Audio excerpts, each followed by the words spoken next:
Dans la vie d'un couple, quel que soit l'amour qui lie l'homme et la femme, il arrive toujours un moment où quelque chose coince. On se dispute toujours dans un couple. Mais qu'est-ce qu'il faut faire pour que la dispute ne devienne pas une tension permanente qui risque de faire éclater le couple? C'est ça qu'il faut voir. Parfois, je peux vous dire que même les disputes, c'est une bonne chose pour le couple parce que ça permet aux deux de se réveiller, de revoir leur façon de se gérer dans le couple. Mais lorsque la tension devient permanente, il faut chercher à savoir ce qui se passe.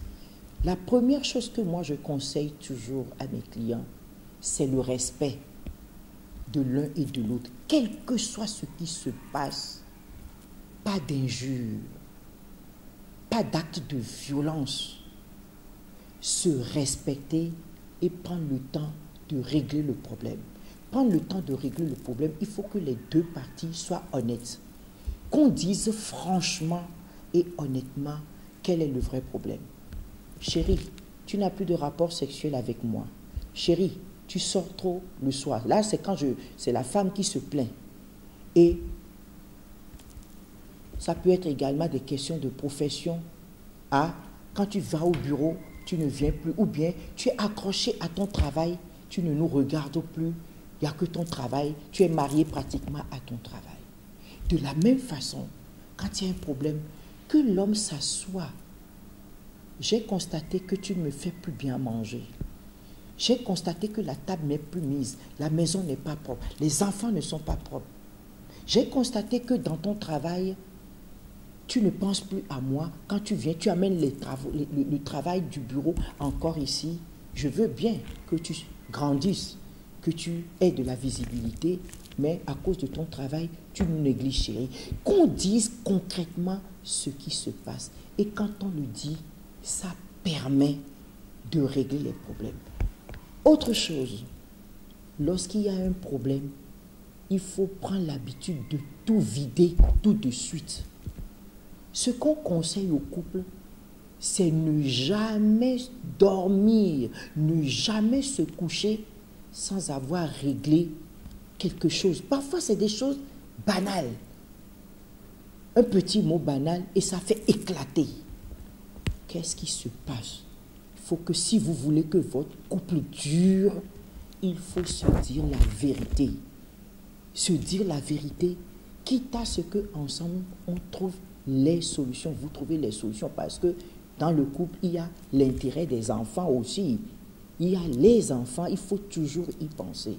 Éviter les injures, les cris, les hurlements, pour que tout le voisinage soit au courant que vous avez des problèmes. Lorsque vous avez des problèmes, vous n'avez pas besoin d'aller raconter à vos parents, de part et d'autre, d'aller raconter à vos mamans, à toute la famille.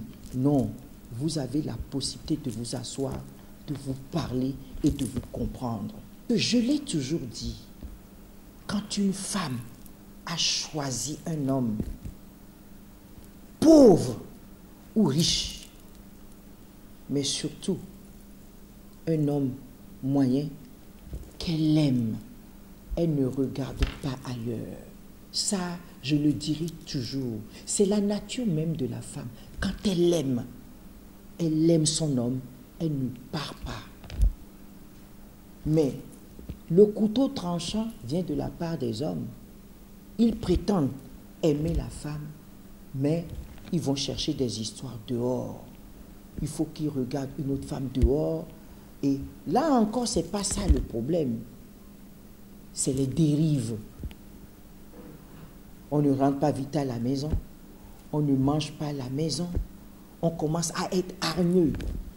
Vous arrivez, vous commencez à crier sur votre femme. Vous commencez à trouver des problèmes. Et on veut que la femme ne dise rien. Que la femme ne constate pas que depuis quelque temps, on ne l'aime pas.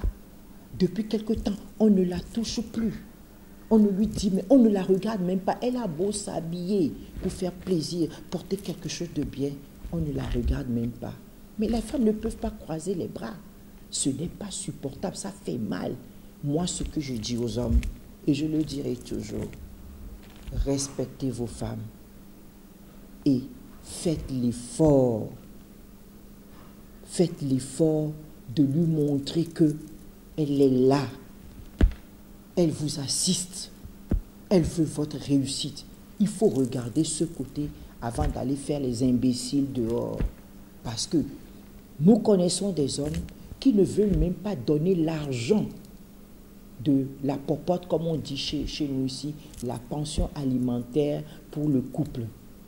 Mais vous les voyez dans les bars avec des petites filles, montrer qu'ils sont de bons, des gens, des personnes, comment dire, généreuses, sortir l'argent alors qu'à la maison, ta famille n'a pas mangé, tes enfants n'ont pas mangé. Et lorsqu'ils rentrent à la maison, c'est pour encore faire du bruit, alors que tu es allé te faire plaisir dehors, tu es allé faire la grande vie dehors avec des copains et une fille, comme vous appelez les poclés pour venir emmerder la femme à la maison.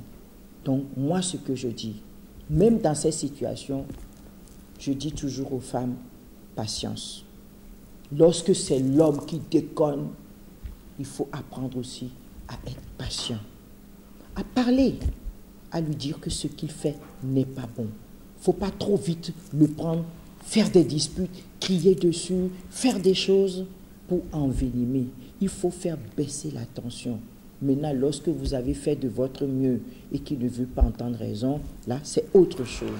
Mais lorsque vous lui faites entendre raison en disant, qu'en faisant tout ce qu'il est en train de faire, il va faire voler en éclats le couple et que les enfants vont en souffrir, que la famille va en souffrir, je crois que des hommes peuvent aller venir en de meilleurs sentiments. Sinon, à part ça, nous avons des intermédiaires comme des chefs de famille qui peuvent essayer de régler le problème avec la famille. Mais je dis avant toute chose, le respect. Pas d'injures, pas d'insultes, pas de cris, pas de mauvaise bouche pour régler les problèmes parce que on ne les règle pas. La tension s'intensifie et ça gâche tout. Ce que nous ne souhaitons pas dans les familles. Nous voulons l'amour, la fidélité, l'assistance, le secours, l'affection dans les couples. C'est ça que nous prônons. Là, je m'adresse aux femmes pour dire que le mariage n'est pas une fin en soi. Beaucoup de femmes, après le mariage, disent c'est fini. J'ai mon mari, c'est fini. Alors, on se néglige. On n'entretient plus bien la maison. On n'accueille pas bien son mari quand il revient du travail. On n'accueille pas bien la famille du mari. On ne les supporte plus. On dit, c'est mon mari, c'est à moi seul. Non, le mari vient d'une mère. Le mari a une famille, il a des sœurs, il a des frères. On doit pouvoir les respecter et leur donner leur place. Mais je n'oublie pas de dire non plus qu'il y a des beaux-parents pas gentils du tout. Non, lorsque vous avez mis un enfant au monde, il doit partir, surtout l'homme. Lorsque votre enfant trouve une femme, c'est à vous de les aider. Parce que les belles-mères seront toujours gagnantes. Les belles-sœurs seront gagnantes s'ils suivent positivement le couple au lieu de critiquer l'épouse, de trouver qu'elle est sorcière, de trouver qu'elle a volé leur enfant, de trouver qu'elle ne nourrit pas bien leur enfant, etc. Il ne faut pas que les familles s'immiscent dans la vie conjugale de leurs enfants, de tous les côtés, côté femme comme côté homme, qu'on laisse les enfants vivre leur vie de couple sans s'immiscer. C'est ça aussi qui est souvent source de tension, parce que les femmes se sentent abandonnées, pas supportées par leur mari lorsque leurs belles familles leur font des misères. Mais ça n'empêche pas que la femme qui est mariée respecte également sa belle famille. Qu'est-ce qu'on cherche dans un couple? C'est l'harmonie. Il y a harmonie lorsqu'il y a respect de tous les côtés et il y a écoute. Écouter l'autre. Et enfin, le pardon. Un couple ne peut pas avancer s'il n'y a pas de pardon.